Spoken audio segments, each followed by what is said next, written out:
Are you afraid of ghosts? In this video, you'll hear a perfect ghost story. What if a 300-year-old terrifying ghost tried to scare a family and completely failed?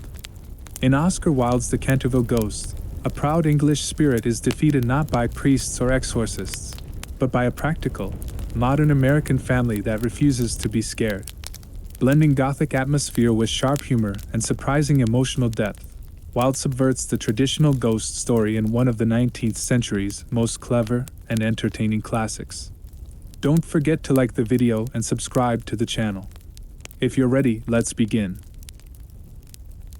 Hen Mr. Hiram B. Otis, the American minister, bought Canterville Chase. Everyone told him he was doing a very foolish thing, as there was no doubt at all that the place was haunted. Indeed, Lord Canterville himself, who was a man of the most punctilious honor, had felt it his duty to mention the fact to Mr. Otis when they came to discuss terms. "We have not cared to live in the place ourselves," said Lord Canterville, "since my grand-aunt, the Dowager Duchess of Bolton, was frightened into a fit, from which she never really recovered, by two skeleton hands being placed on her shoulders as she was dressing for dinner. And I feel bound to tell you, Mr. Otis, that the ghost has been seen by several living members of my family, as well as by the rector of the parish, the Rev. Augustus Dampier, who is a fellow of King's College, Cambridge. After the unfortunate accident to the Duchess, none of our younger servants would stay with us, and Lady Canterville often got very little sleep at night, in consequence of the mysterious noises that came from the corridor and the library. "My lord," answered the minister, "I will take the furniture and the ghost at a valuation. I have come from a modern country, where we have everything that money can buy, and with all our spry young fellows painting the old world red, and carrying off your best actors and prima donnas, I reckon that if there were such a thing as a ghost in Europe, we'd have it at home in a very short time in one of our public museums, or on the road as a show." "I fear that the ghost exists," said Lord Canterville, smiling, "though it may have resisted the overtures of your enterprising impresarios. It has been well known for 3 centuries, since 1584 in fact, and always makes its appearance before the death of any member of our family." "Well, so does the family doctor for that matter, Lord Canterville. But there is no such thing, sir, as a ghost. And I guess the laws of nature are not going to be suspended for the British aristocracy." "You are certainly very natural in America," answered Lord Canterville, who did not quite understand Mr. Otis's last observation. "And if you don't mind a ghost in the house, it is all right. Only you must remember I warned you." Miss Virginia E. Otis. A few weeks after this, the purchase was concluded, and at the close of the season the minister and his family went down to Canterville Chase. Mrs. Otis, who, as Miss Lucretia Tappan, of West 53D Street, had been a celebrated New York belle, was now a very handsome, middle-aged woman, with fine eyes and a superb profile. Many American ladies on leaving their native land adopt an appearance of chronic ill health, under the impression that it is a form of European refinement, but Mrs. Otis had never fallen into this error. She had a magnificent constitution, and a really wonderful amount of animal spirits. Indeed, in many respects, she was quite English, and was an excellent example of the fact that we have really everything in common with America nowadays, except, of course, language. Her eldest son, christened Washington by his parents in a moment of patriotism, which he never ceased to regret, was a fair-haired, rather good-looking young man, who had qualified himself for American diplomacy by leading the German at the Newport Casino for 3 successive seasons, and even in London was well known as an excellent dancer. Gardenius and the peerage were his only weaknesses. Otherwise he was extremely sensible. Miss Virginia E. Otis was a little girl of 15, lithe and lovely as a fawn, and with a fine freedom in her large blue eyes. She was a wonderful Amazon, and had once raced old Lord Bilton on her pony twice round the park, winning by a length and a half, just in front of the Achilles statue, to the huge delight of the young Duke of Cheshire, who proposed for her on the spot, and was sent back to Eton that very night by his guardians, in floods of tears. After Virginia came the twins, who were usually called the Star and Stripes, as they were always getting swished. They were delightful boys, and, with the exception of the worthy minister, the only true Republicans of the family. Had once raced old Lord Bilton on her pony. As Canterville Chase is 7 miles from Ascot, the nearest railway station, Mr. Otis had telegraphed for a wagonette to meet them, and they started on their drive in high spirits. It was a lovely July evening, and the air was delicate with the scent of the pine woods. Now and then they heard a wood pigeon brooding over its own sweet voice, or saw, deep in the rustling fern, the burnished breast of the pheasant. Little squirrels peered at them from the beech trees as they went by, and the rabbits scud away through the brushwood and over the mossy knolls, with their white tails in the air. As they entered the avenue of Canterville Chase, however, the sky became suddenly overcast with clouds. A curious stillness seemed to hold the atmosphere. A great flight of rooks passed silently over their heads, and before they reached the house, some big drops of rain had fallen. Standing on the steps to receive them was an old woman, neatly dressed in black silk, with a white cap and apron. This was Mrs. Umney, the housekeeper, whom Mrs. Otis, at Lady Canterville's earnest request, had consented to keep in her former position. She made them each a low curtsy as they alighted, and said in a quaint, old-fashioned manner, "I bid you welcome to Canterville Chase." Following her, they passed through the fine Tudor hall into the library, a long, low room, paneled in black oak, at the end of which was a large stained glass window. Here they found tea laid out for them, and after taking off their wraps, they sat down and began to look round, while Mrs. Umney waited on them. Suddenly Mrs. Otis caught sight of a dull red stain on the floor just by the fireplace, and quite unconscious of what it really signified, said to Mrs. Umney, "I am afraid something has been spilt there."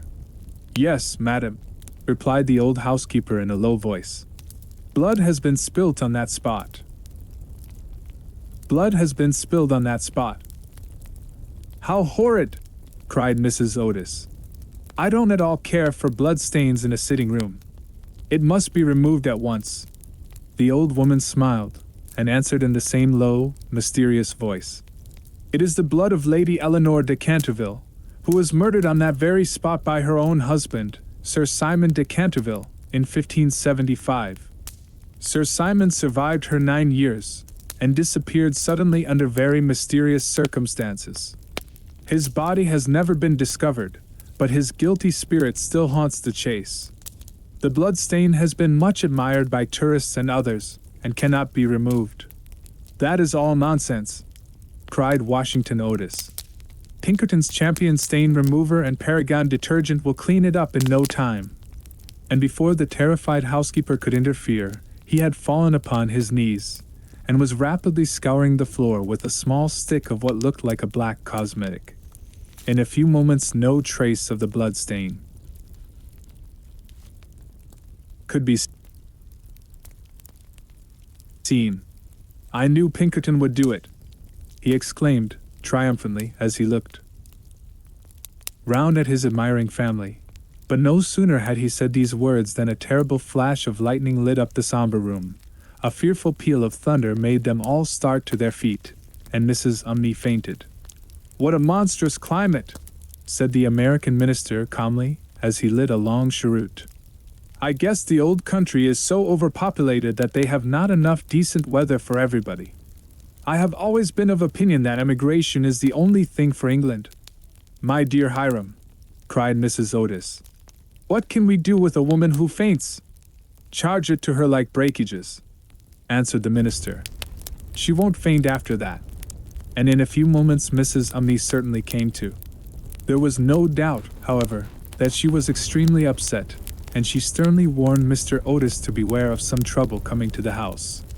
"I have seen things with my own eyes, sir," she said, "that would make any Christian's hair stand on end, and many a night I have not closed my eyes in sleep for the awful things that are done here." Mr. Otis, however, and his wife warmly assured the honest soul that they were not afraid of ghosts, and, after invoking the blessings of Providence on her new master and mistress, and making arrangements for an increase of salary, the old housekeeper tottered off to her own room.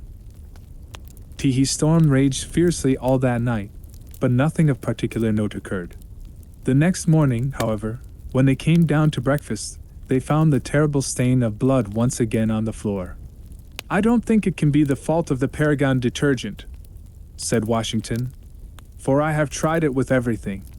It must be the ghost." He accordingly rubbed out the stain a second time, but the second morning it appeared again. The third morning also it was there, though the library had been locked up at night by Mr. Otis himself, and the key carried upstairs. The whole family were now quite interested. Mr. Otis began to suspect that he had been too dogmatic in his denial of the existence of ghosts. Mrs. Otis expressed her intention of joining the Psychical Society, and Washington prepared a long letter to Messrs. Myers and Podmore on the subject of the permanence of sanguineous stains when connected with crime. That night all doubts about the objective existence of phantasmata were removed forever. The day had been warm and sunny, and in the cool of the evening, the whole family went out to drive. They did not return home till 9 o'clock, when they had a light supper. The conversation in no way turned upon ghosts, so there were not even those primary conditions of receptive expectations which so often precede the presentation of psychical phenomena. The subjects discussed, as I have since learned from Mr. Otis, were merely such as form the ordinary conversation of cultured Americans of the better class, such as the immense superiority of Miss Fanny Davenport over Sarah Bernhardt as an actress, the difficulty of obtaining green corn, buckwheat cakes, and hominy, even in the best English houses, the importance of Boston in the development of the world soul, the advantages of the baggage check system in railway traveling, and the sweetness of the New York accent as compared to the London drawl. No mention at all was made of the supernatural, nor was Sir Simon de Canterville alluded to in any way. At 11 o'clock, the family retired, and by 1:30 all the lights were out. Some time after, Mr. Otis was awakened by a curious noise in the corridor, outside his room. It sounded like the clank of metal, and seemed to be coming nearer every moment. He got up at once, struck a match, and looked at the time. It was exactly 1 o'clock. He was quite calm, and felt his pulse, which was not at all feverish. The strange noise still continued, and with it he heard distinctly the sound of footsteps. He put on his slippers, took a small oblong file out of his dressing case, and opened the door. Right in front of him he saw, in the wan moonlight, an old man of terrible aspect. His eyes were as red burning coals, long gray hair fell over his shoulders in matted coils. His garments, which were of antique cut, were soiled and ragged, and from his wrists and ankles hung heavy manacles and rusty gyves. "My dear sir," said Mr. Otis, "I really must insist on your oiling those chains, and have brought you for that purpose a small bottle of the Tammany Rising Sun lubricator. It is said to be completely efficacious upon one application, and there are several testimonials to that effect on the wrapper from some of our most eminent native divines. I shall leave it here for you by the bedroom candles, and will be happy to supply you with more, should you require it." With these words the United States minister laid the bottle down on a marble table, and closing his door, retired to rest. "I really must insist on your oiling those chains." For a moment the Canterville Ghost stood quite motionless in natural indignation. Then, dashing the bottle violently upon the polished floor, he fled down the corridor, uttering hollow groans, and emitting a ghastly green light. Just, however, as he reached the top of the great oak staircase, a door was flung open, 2 little white-robed figures appeared, and a large pillow whizzed past his head.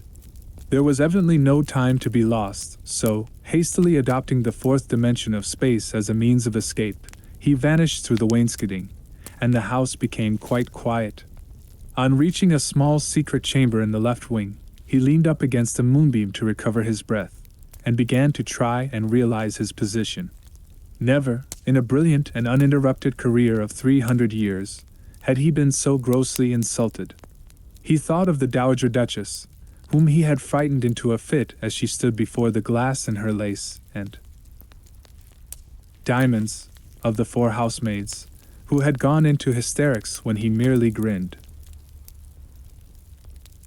at them through the curtains on one of the spare bedrooms, of the rector of the parish, whose candle he had blown out as he was coming late one night from the library, and who had been under the care of Sir William Gull ever since, a perfect martyr to nervous disorders, and of old Madame de Tremoulick, who, having wakened up one morning early and seen a skeleton seated in an armchair by the fire reading her diary, had been confined to her bed for 6 weeks with an attack of brain fever, and on her recovery, had become reconciled to the Church, and broken off her connection with that notorious skeptic, Monsieur de Voltaire.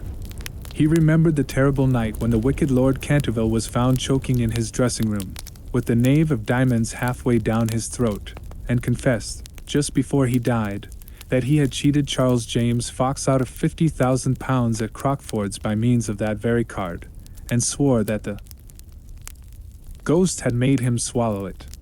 All his great achievements came back to him again.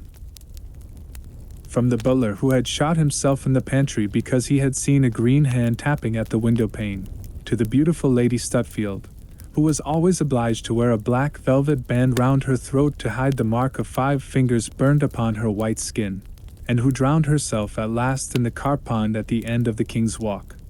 With the enthusiastic egotism of the true artist, he went over his most celebrated performances, and smiled bitterly to himself as he recalled to mind his last appearance as Red Reuben or the Strangled Babe, his debut as Gungibian, the blood-sucker of Bexley Moor, and the furor he had excited one lovely June evening by merely playing ninepins with his own bones upon the lawn tennis ground.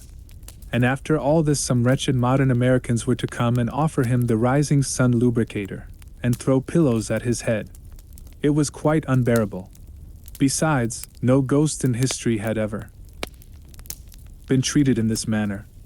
Accordingly, he determined to have vengeance, and remained till daylight in an attitude of deep thought. Tee next morning, when the Otis family met at breakfast, they discussed the ghost at some length. The United States minister was naturally a little annoyed to find that his present had not been accepted.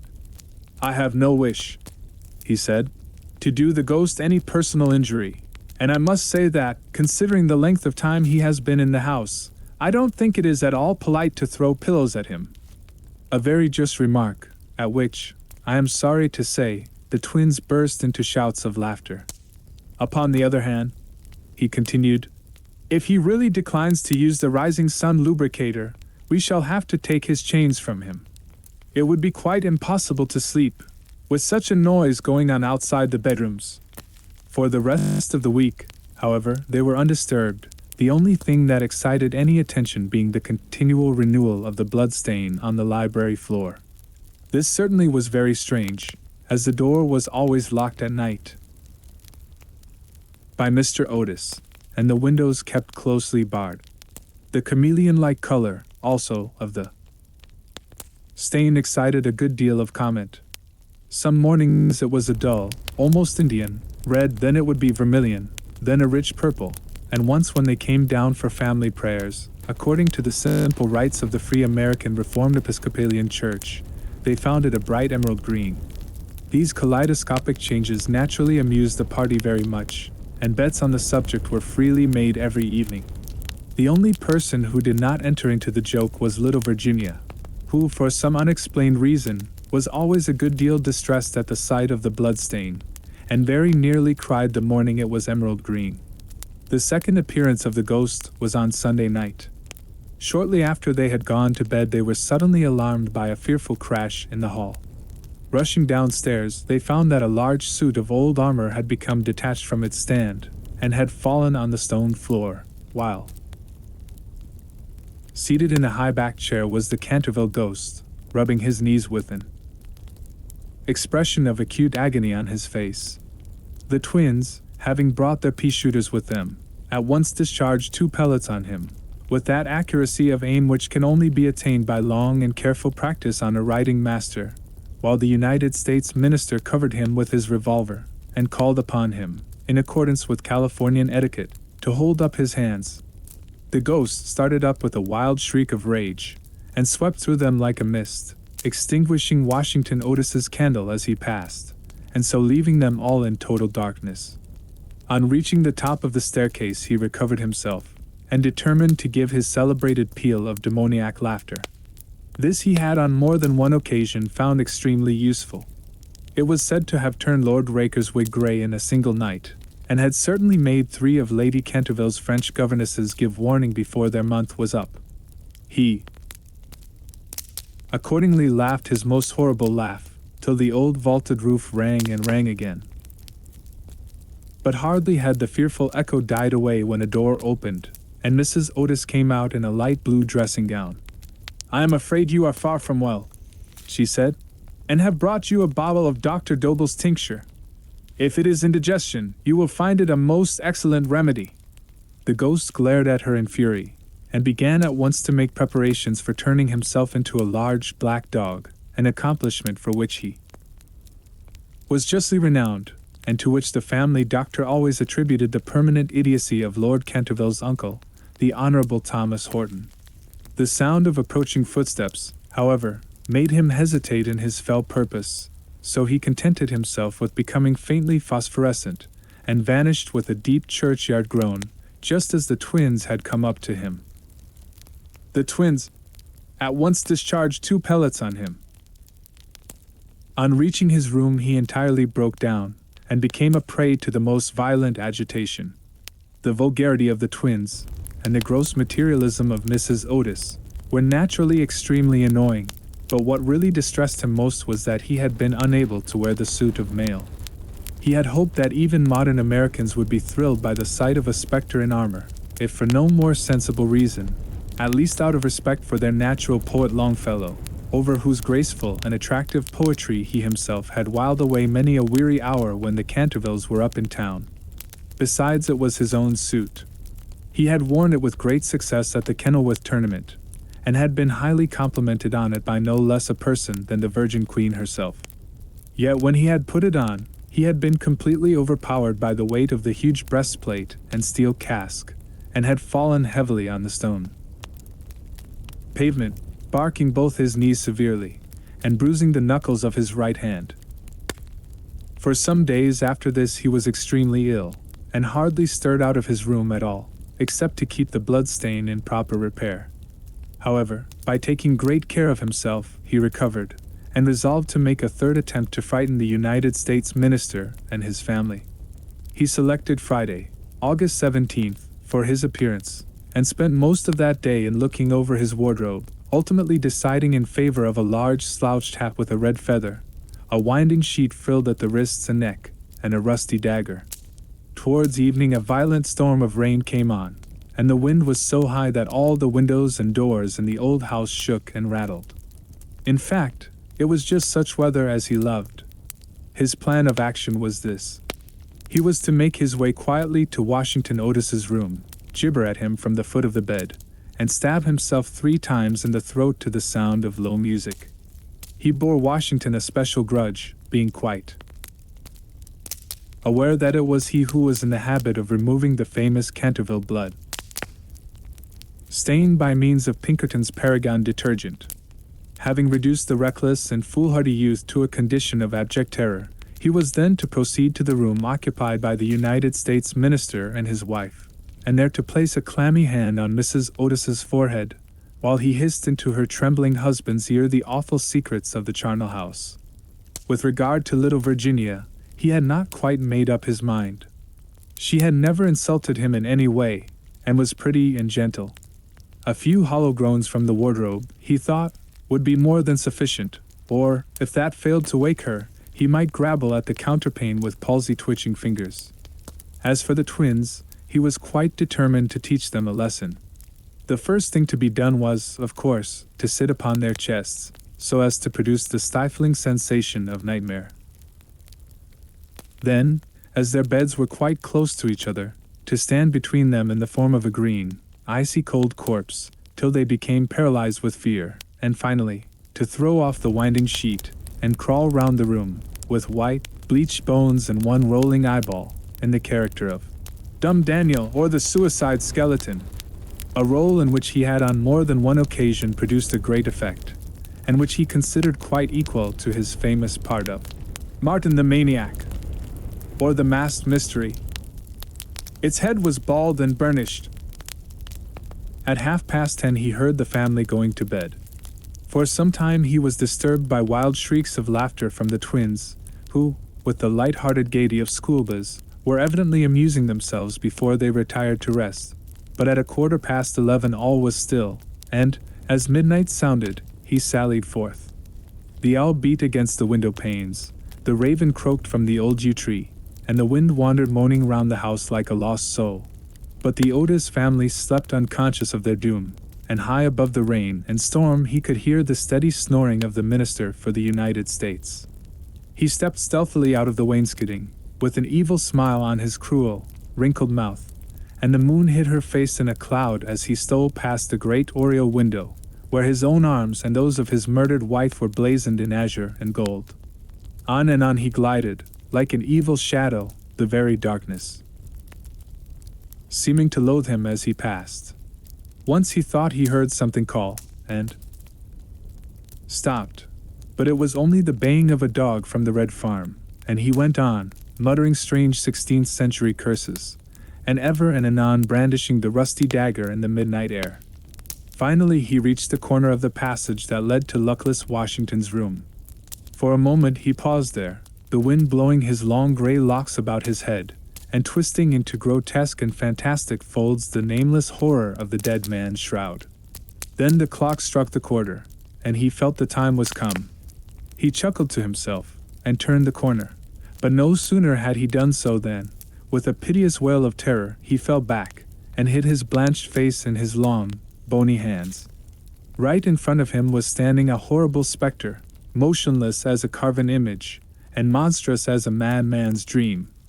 Its head was bald and burnished, its face round, and fat, and white, and hideous laughter seemed to have writhed its features into an eternal grin.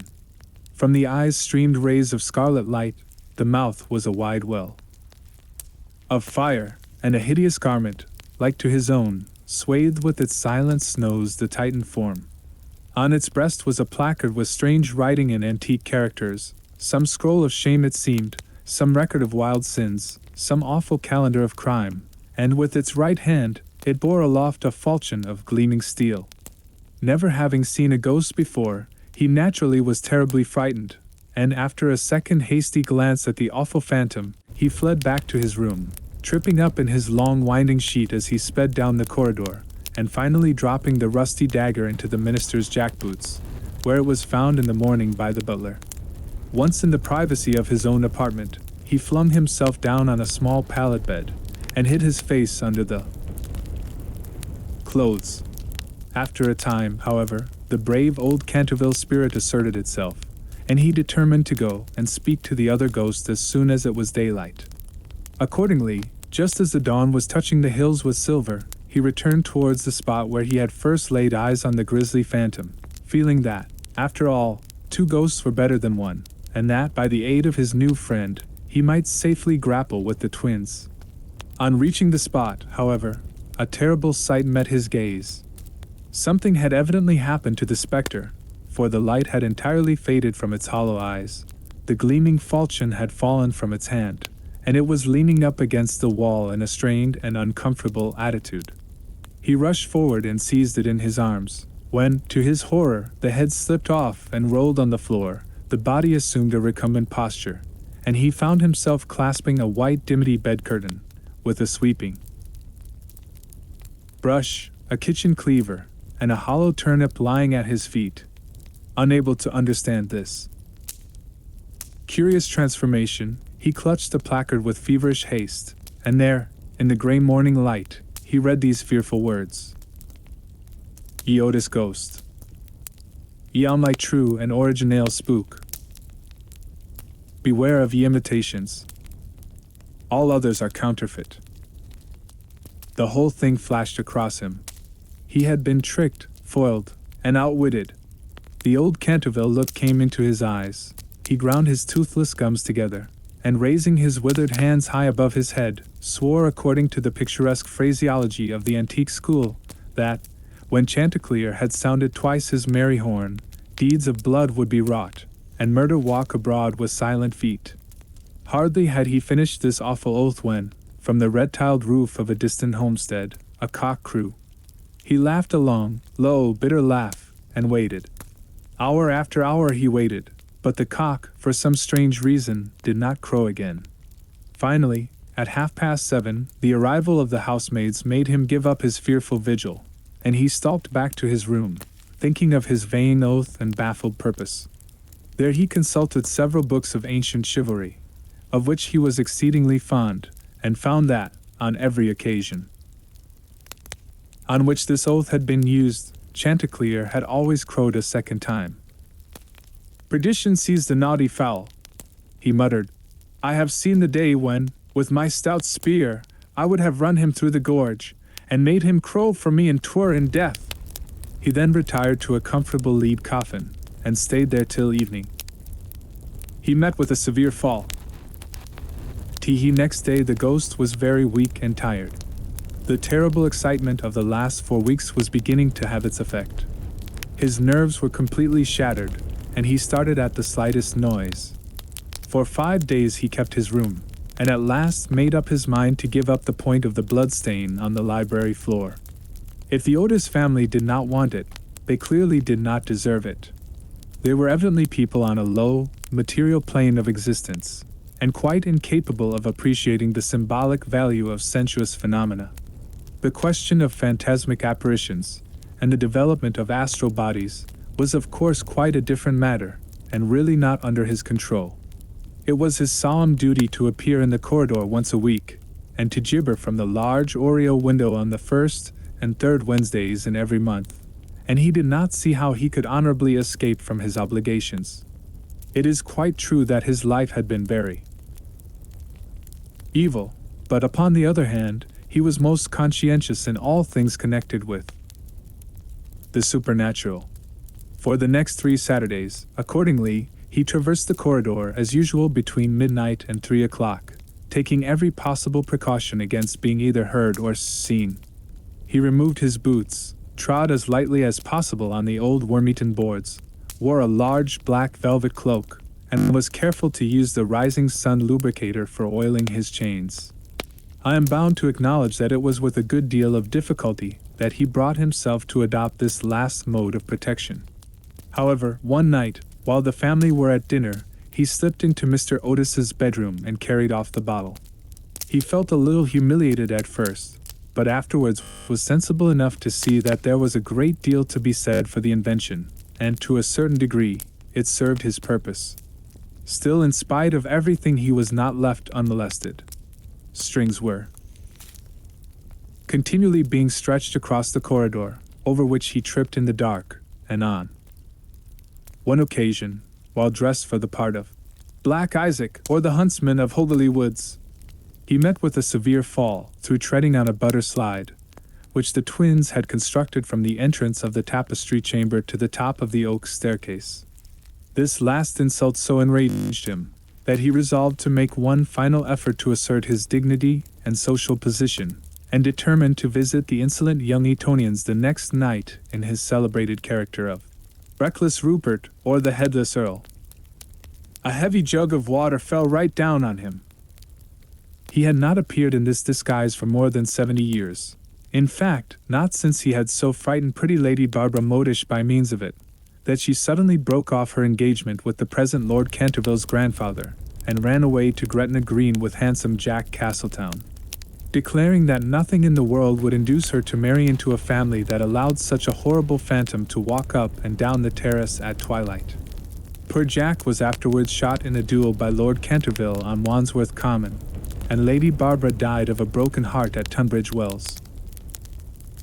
Before the year was out, so, in every way, it had been a great success. It was, however, an extremely difficult make-up, if I may use such a theatrical expression in connection with one of the greatest mysteries of the supernatural, or, to employ a more scientific term, the higher natural world, and it took him fully 3 hours to make his preparations. At last everything was ready, and he was very pleased with his appearance. The big leather riding boots that went with the dress were just a little too large for him, and he could only find one of the 2-horse pistols, but on the whole, he was quite satisfied, and at 1:15 when he glided out of the wainscoting and crept down the corridor. On reaching the room occupied by the twins, which I should mention was called the Blue Bed Chamber, on account of the color of its hangings, he found the door just ajar. Wishing to make an effective entrance, he flung it wide open, when a heavy jug of water fell right down on him, wetting him to the skin, and just missing his left shoulder by a couple of inches. At the same moment he heard stifled shrieks of laughter proceeding from the 4-post bed. The shock to his nervous system was so great that he fled back to his room as hard as he could go, and the next day he was laid up with a severe cold. The only thing that at all consoled him in the whole affair was the fact that he had not brought his head with him, for, had he done so, the consequences might have been very serious. Making satirical remarks on the photographs. He now gave up all hope of ever frightening this rude American family, and contented himself, as a rule, with creeping about the passages in list slippers, with a thick red muffler round his throat for fear of draughts, and a small arquebuse, in case he should be attacked by the twins. The final blow he received occurred on the 19th of September. He had gone downstairs to the great entrance hall, feeling sure that there, at any rate, he would be quite unmolested, and was amusing himself by making satirical remarks on the large Ceroni photographs of the United States minister and his wife which had now taken the place of the Canterville family pictures. He was simply but neatly clad in a long shroud, spotted with churchyard mold, had tied up his jaw with a strip of yellow linen, and carried a small lantern and a sexton's spade. In fact, he was dressed for the character of Jonas the Graveless, or the corpse snatcher of Chertsey Barn, one of his most remarkable impersonations, and one which the Cantervilles had every reason to remember, as it was the real origin of their quarrel with their neighbor, Lord Rufford. It was about 2:15 in the morning, and, as far as he could ascertain, no one was stirring. As he was strolling towards the library, however, to see if there were any traces left of the bloodstain, suddenly there leaped out on him from a dark corner 2 figures, who waved their arms wildly above their heads, and shrieked out, "B.O.!" in his ear. Suddenly there leaped out 2 figures. Seized with a panic, which, under the circumstances, was only natural, he rushed for the staircase, but found Washington Otis waiting for him there with the big garden syringe, and being thus hemmed in by his enemies on every side, and driven almost to bay, he vanished into the great iron stove, which, fortunately for him, was not lit, and had to make his way home through the flues and chimneys, arriving at his own room in a terrible state of dirt, disorder, and despair. After this he was not seen again on any nocturnal expedition. The twins lay in wait for him on several occasions, and strewed the passages with nutshells every night to the great annoyance of their parents and the servants, but it was of no avail. It was quite evident that his feelings were so wounded that he would not appear. Mr. Otis consequently resumed his great work on the history of the Democratic Party, on which he had been engaged for some years. Mrs. Otis organized a wonderful clambake, which amazed the whole county. The boys took to lacrosse, euchre, poker, and other American national games, and Virginia rode about the lanes on her pony, accompanied by the young Duke of Cheshire, who had come to spend the last week of his holidays at Canterville Chase. It was generally assumed that the ghost had gone away, and in fact, Mr. Otis wrote a letter to that effect to Lord Canterville, who, in reply, expressed his great pleasure at the news, and sent his best congratulations to the minister's worthy wife. The Otises, however, were deceived, for the ghost was still in the house, and though now almost an invalid, was by no means ready to let matters rest, particularly as he heard that among the guests was the young Duke of Cheshire, whose granduncle, Lord Francis Stilton, had once bet 100 guineas with Colonel Carberry that he would play dice with the Canterville Ghost, and was found the next morning lying on the floor of the card-room in such a helpless, paralytic state that, though he lived on to a great age, he was never able to say anything again but double sixes. The story was well known at the time, though, of course, out of respect to the feelings of the two noble families, every attempt was made to hush it up, and a full account of all the circumstances connected with it will be found in the third volume of Lord Tattle's Recollections of the Prince Regent and his friends. The ghost, then, was naturally very anxious to show that he had not lost his influence over the Stiltons, with whom, indeed, he was distantly connected, his own first cousin having been married en secondes noces to the Sieur de Bulkeley, from whom, as everyone knows, the Dukes of Cheshire are lineally descended.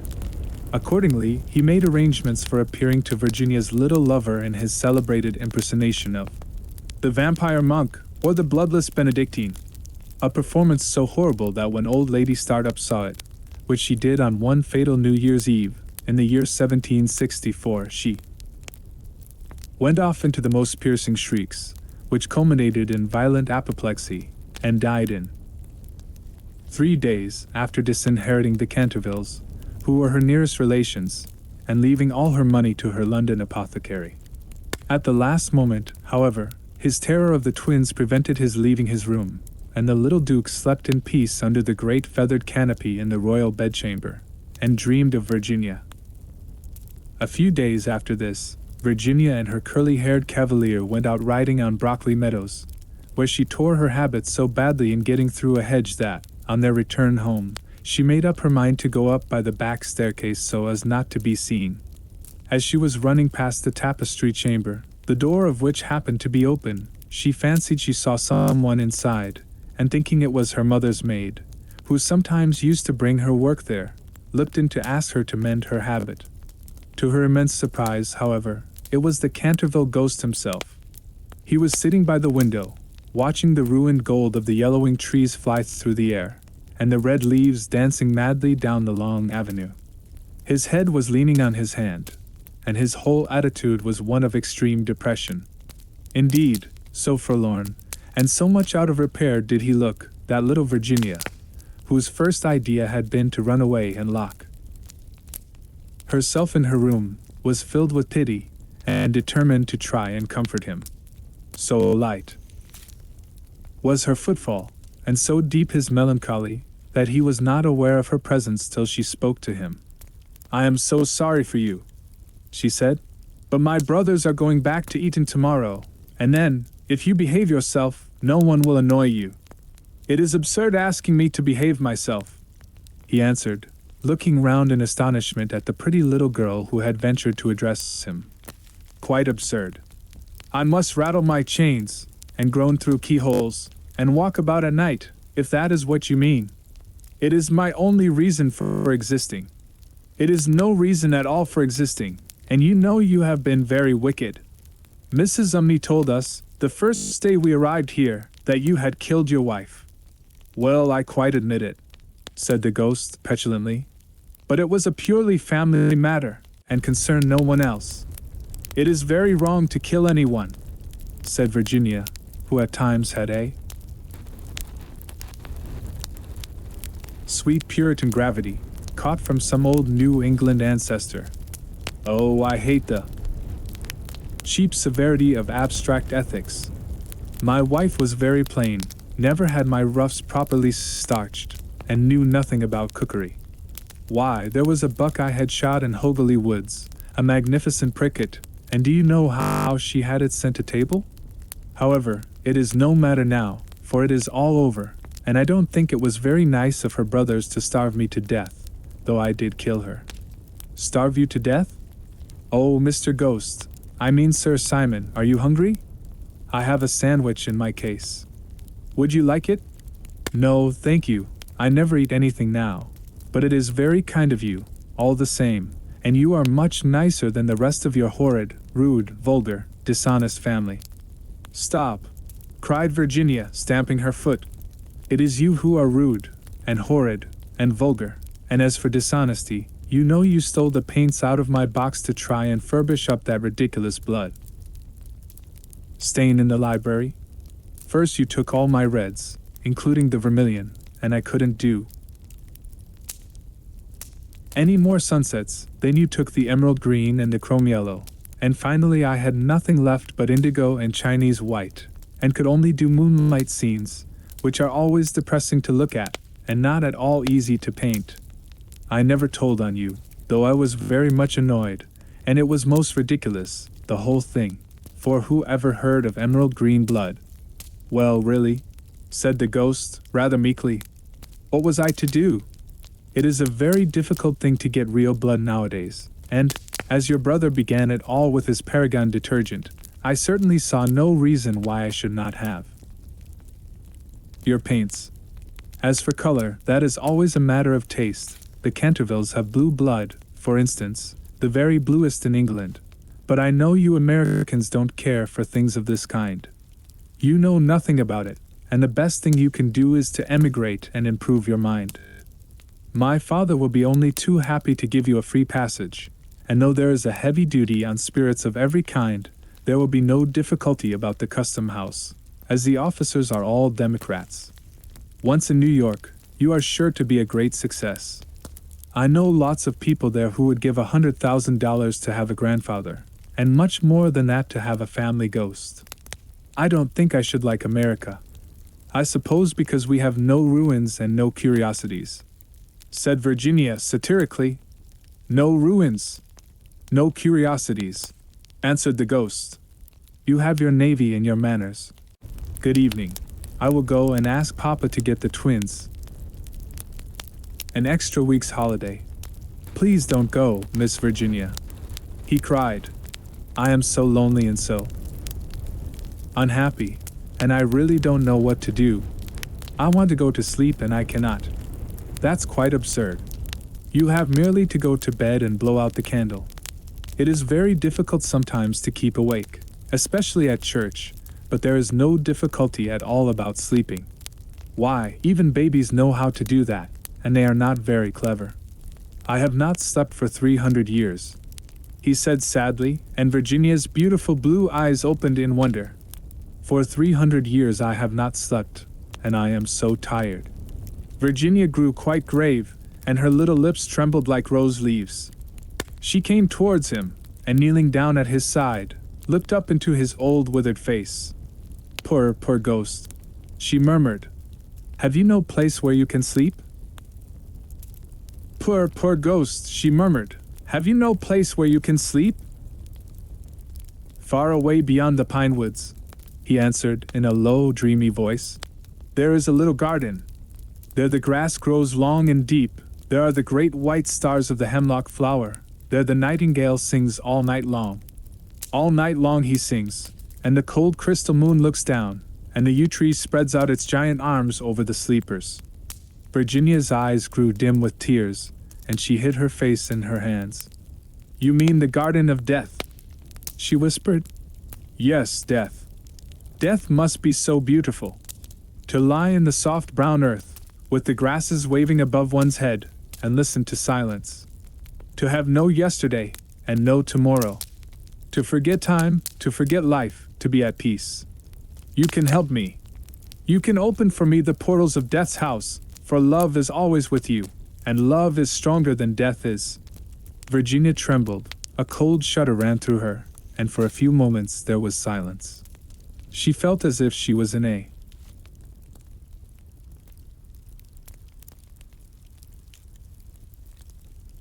terrible dream. Then the ghost spoke again, and his voice sounded like the sighing of the wind. Have you ever read the old prophecy on the library window? Oh, often, cried the little girl, looking up. I know it quite well. It is painted in curious black letters, and is difficult to read. There are only 6 lines. When a golden girl can win prayer from out the lips of sin, when the barren almond bears, and a little child gives away its tears, then shall all the house be still and peace come to Canterville. But I don't know what they mean. They mean, he said sadly, that you must weep with me for my sins, because I have no tears, and pray with me for my soul, because I have no faith, and then, if you have always been sweet, and good, and gentle, the angel of death will have mercy on me. You will see fearful shapes in darkness, and wicked voices will whisper in your ear. but they will not harm you, for against the purity of a little child the powers of hell cannot prevail." Virginia made no answer, and the ghost wrung his hands in wild despair as he looked down at her bowed golden head. Suddenly she stood up, very pale, and with a strange light in her eyes. "I am not afraid," she said firmly, "and I will ask the angel to have mercy on you." He rose from his seat with a faint cry of joy, and taking her hand bent over it with old-fashioned grace and kissed it. His fingers were as cold as ice, and his lips burned like fire, but Virginia did not falter as he led her across the dusky room. On the faded green tapestry were broidered little huntsmen. They blew their tasseled horns and with their tiny hands waved to her to go back. "Go back, little Virginia," they cried. "Go back!" But the ghost clutched her hand more tightly, and she shut her eyes against them. Horrible animals with lizard tails and goggle eyes blinked at her from the carven chimney-piece, and murmured, "Beware! Little Virginia, beware! We may never see you again." But the ghost glided on more swiftly, and Virginia did not listen. When they reached the end of the room, he stopped, and muttered some words she could not understand. She opened her eyes, and saw the wall slowly fading away like a mist, and a great black cavern in front of her. A bitter cold wind swept round them, and she felt something pulling at her dress. "Quick, quick!" cried the ghost, "or it will be too late." And in a moment the wainscoting had closed behind them, and the tapestry chamber was empty. The ghost glided on more swiftly. About 10 minutes later, the bell rang for tea, and, as Virginia did not come down, Mrs. Otis sent up one of the footmen to tell her. After a little time he returned and said that he could not find Miss Virginia anywhere. As she was in the habit of going out to the garden every evening to get flowers for the dinner table, Mrs. Otis was not at all alarmed at first, but when 6 o'clock struck, and Virginia did not appear, she became really agitated, and sent the boys out to look for her, while she herself and Mr. Otis searched every room in the house. At 6:30 the boys came back and said that they could find no trace of their sister anywhere. They were all now in the greatest state of excitement, and did not know what to do, when Mr. Otis suddenly remembered that, some few days before, he had given a band of gypsies permission to camp in the park. He accordingly at once set off for Blackfell Hollow, where he knew they were, accompanied by his eldest son and 2 of the farm servants. The little Duke of Cheshire, who was perfectly frantic with anxiety, begged hard to be allowed to go too, but Mr. Otis would not allow him, as he was afraid there might be a scuffle. On arriving at the spot, however, he found that the gypsies had gone, and it was evident that their departure had been rather sudden, as the fire was still burning, and some plates were lying on the grass. Having sent off Washington and the 2 men to scour the district, he ran home, and dispatched telegrams to all the police inspectors in the county, telling them to look out for a little girl who had been kidnapped by tramps or gypsies. He then ordered his horse to be brought round, and, after insisting on his wife and the 3 boys sitting down to dinner, rode off down the Ascot Road with a groom. He had hardly, however, gone a couple of miles, when he heard somebody galloping after him, and looking round saw the little Duke coming up on his pony, with his face very flushed, and no hat. "I'm awfully sorry, Mr. Otis," gasped out the boy, "but I can't eat any dinner as long as Virginia is lost. Please don't be angry with me. If you had let us be engaged last year, there would never have been all this trouble. You won't send me back, will you? I can't go. I won't go." He heard somebody galloping after him. The minister could not help smiling at the handsome young scapegrace, and was a good deal touched at his devotion to Virginia, so leaning down from his horse, he patted him kindly on the shoulders, and said, "Well, Cecil, if you won't go back, I suppose you must come with me, but I must get you a hat at Ascot." Out on the landing stepped Virginia. "Oh, bother my hat! I want Virginia!" cried the little Duke, laughing, and they galloped on to the railway station. There Mr. Otis inquired of the station master if any one answering to the description of Virginia had been seen on the platform, but could get no news of her. The station master, however, wired up and down the line, and assured him that a strict watch would be kept for her, and, after having bought a hat for the little Duke from a linen draper, who was just putting up his shutters, Mr. Otis rode off to Bexley, a village about 4 miles away, which he was told was a well-known haunt of the gypsies, as there was a large common next to it. Here they roused up the rural policeman, but could get no information from him, and, after riding all over the common, they turned their horses' heads homewards, and reached the Chase about 11 o'clock, dead tired and almost heartbroken. They found Washington and the twins waiting for them at the gatehouse with lanterns, as the avenue was very dark. Not the slightest trace of Virginia had been discovered. The gypsies had been caught on Brockley Meadows, but she was not with them, and they had explained their sudden departure by saying that they had mistaken the date of Chorlton Fair, and had gone off in a hurry for fear they should be late. Indeed, they had been quite distressed at hearing of Virginia's disappearance, as they were very grateful to Mr. Otis for having allowed them to camp in his park, and 4 of their number had stayed behind to help in the search. The carp pond had been dragged, and the whole chase thoroughly gone over, but without any result. It was evident that, for that night at any rate, Virginia was lost to them, and it was in a state of the deepest depression that Mr. Otis and the boys walked up to the house, the groom following behind with the 2 horses and the pony. In the hall they found a group of frightened servants, and lying on a sofa in the library was poor Mrs. Otis, almost out of her mind with terror and anxiety, and having her forehead bathed with eau de cologne by the old housekeeper. Mr. Otis at once insisted on her having something to eat, and ordered up supper for the whole party. It was a melancholy meal, as hardly anyone spoke, and even the twins were awestruck and subdued, as they were very fond of their sister. When they had finished, Mr. Otis, in spite of the entreaties of the little Duke, ordered them all to bed, saying that nothing more could be done that night, and that he would telegraph in the morning to Scotland Yard for some detectives to be sent down. Immediately, just as they were passing out of the dining room, midnight began to boom from the clock tower, and when the last stroke sounded they heard a crash and a sudden shrill cry. A dreadful peal of thunder shook the house, a strain of unearthly music floated through the air, a panel at the top of the staircase flew back with a loud noise, and out on the landing, looking very pale and white, with a little casket in her hand, stepped Virginia. In a moment they had all rushed up to her. Mrs. Otis clasped her passionately in her arms, the Duke smothered her with violent kisses, and the twins executed a wild war dance round the group. "Good heavens! Child, where have you been?"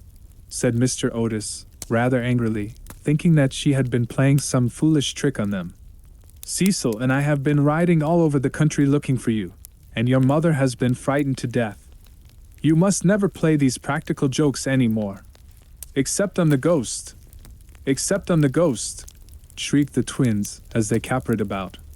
"My own darling, thank God you are found. You must never leave my side again," murmured Mrs.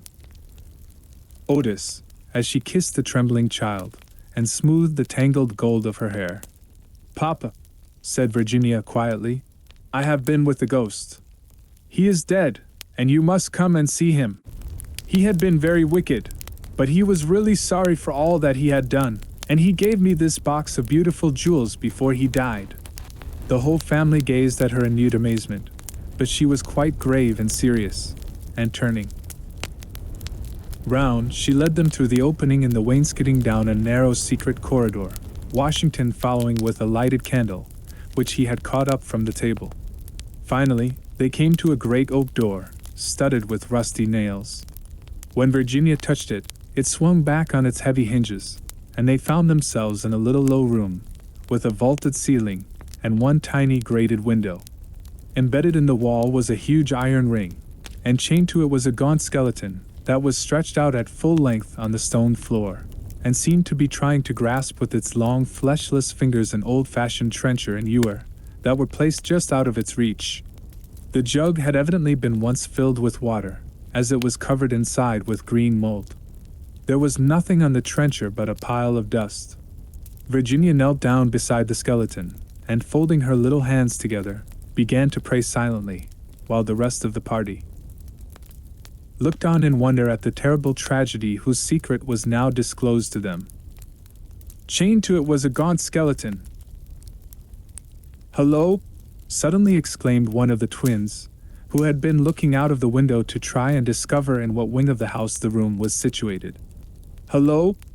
The old withered almond tree has blossomed. I can see the flowers quite plainly in the moonlight. God has forgiven him," said Virginia gravely, as she rose to her feet, and a beautiful light seemed to illumine her face. "What an angel you are!" cried the young Duke, and he put his arm round her neck and kissed her.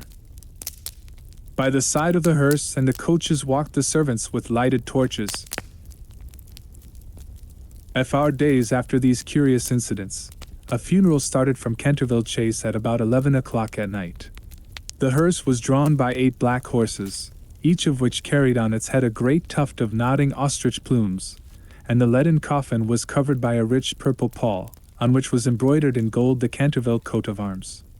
By the side of the hearse and the coaches walked the servants with lighted torches, and the whole procession was wonderfully impressive. Lord Canterville was the chief mourner, having come up specially from Wales to attend the funeral, and sat in the first carriage along with little Virginia. Then came the United States minister and his wife, then Washington and the 3 boys, and in the last carriage was Mrs. Umney. It was generally felt that, as she had been frightened by the ghost for more than 50 years of her life, she had a right to see the last of him. A deep grave had been dug in the corner of the churchyard, just under the old yew tree, and the service was read in the most impressive manner by the Reverend Augustus Dampier. When the ceremony was over, the servants, according to an old custom observed in the Canterville family, extinguished their torches, and, as the coffin was being lowered into the grave, Virginia stepped forward, and laid on it a large cross made of white and pink almond blossoms.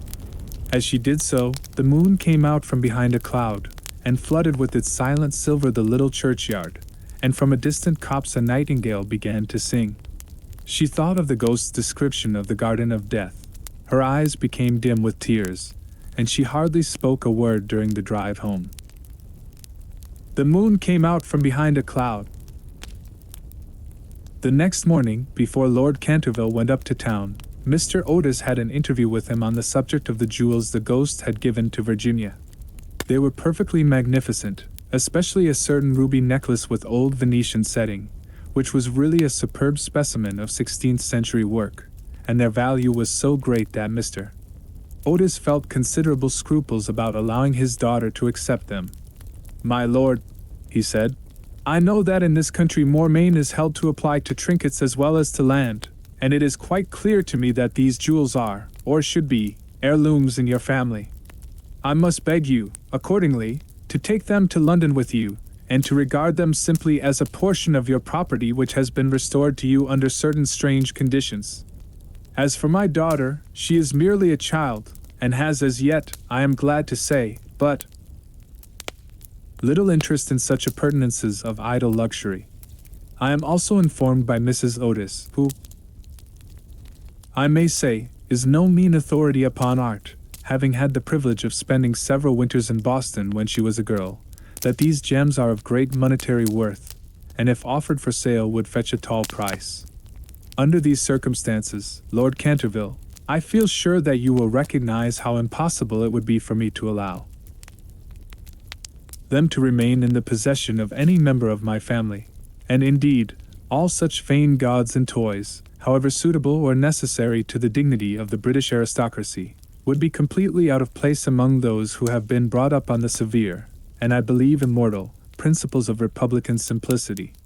Perhaps I should mention that Virginia is very anxious that you should allow her to retain the box, as a memento of your unfortunate but misguided ancestor. As it is extremely old, and consequently a good deal out of repair, you may perhaps think fit to comply with her request. For my own part, I confess I am a good deal surprised to find a child of mine expressing sympathy with medievalism in any form, and can only account for it by the fact that Virginia was born in one of your London suburbs shortly after Mrs. Otis had returned from a trip to Athens." Lord Canterville listened very gravely to the worthy minister's speech, pulling his grey moustache now and then to hide an involuntary smile, and when Mr. Otis had ended, he shook him cordially by the hand, and said, "My dear sir, your charming little daughter rendered my unlucky ancestor, Sir Simon, a very important service, and I and my family are much indebted to her for her marvelous courage and pluck. The jewels are clearly hers, and egad, I believe that if I were heartless enough to take them from her, the wicked old fellow would be out of his grave in a fortnight, leading me the devil of a life. As for their being heirlooms, nothing is an heirloom that is not so mentioned in a will or legal document, and the existence of these jewels has been quite unknown. I assure you I have no more claim on them than your butler, and when Miss Virginia grows up, I dare say she will be pleased to have pretty things to wear. Besides, you forget, Mr. Otis, that you took the furniture and the ghost at a valuation, and anything that belonged to the ghost passed at once into your possession, as, whatever activity, sir, Simon may have shown in the corridor at night, in point of law he was really dead, and you acquired his property by purchase." Mr. Otis was a good deal distressed at Lord Canterville's refusal, and begged him to reconsider his decision, but the good-natured peer was quite firm, and finally induced the minister to allow his daughter to retain the present the ghost had given her, and when, in the spring of 1890, the young Duchess of Cheshire was presented at the Queen's first drawing-room on the occasion of her marriage, her jewels were the universal theme of admiration. For Virginia received the coronet, which is the reward of all good little American girls, and was married to her boy lover as soon as he came of age. They were both so charming, and they loved each other so much, that every one was delighted at the match, except the old Marchioness of Dumbleton, who had tried to catch the Duke for one of her 7 unmarried daughters, and had given no less than 3 expensive dinner parties for that purpose, and strange to say, Mr. Otis himself. Mr. Otis was extremely fond of the young Duke personally, but theoretically he objected to titles, and, to use his own words, was not without apprehension lest, amid the enervating influences of a pleasure-loving aristocracy, the true principles of republican simplicity should be forgotten. His objections, however, were completely overruled, and I believe that when he walked up the aisle of St. George's, Hanover Square, with his daughter leaning on his arm, there was not a prouder man in the whole length and breadth of England. The Duke and Duchess, after the honeymoon was over, went down to Canterville Chase, and on the day after their arrival they walked over in the afternoon to the lonely churchyard by the pine woods. There had been a great deal of difficulty at first about the inscription on Sir Simon's tombstone, but finally it had been decided to engrave on it simply the initials of the old gentleman's name, and the verse from the library window. The Duchess had brought with her some lovely roses, which she strewed upon the grave, and after they had stood by it for some time they strolled into the ruined chancel of the old abbey. There the Duchess sat down on a fallen pillar, while her husband lay at her feet smoking a cigarette and looking up at her beautiful eyes. Suddenly he threw his cigarette away, took hold of her hand, and said to her, "Virginia, a wife should have no secrets from her husband. Dear Cecil, I have no secrets from you."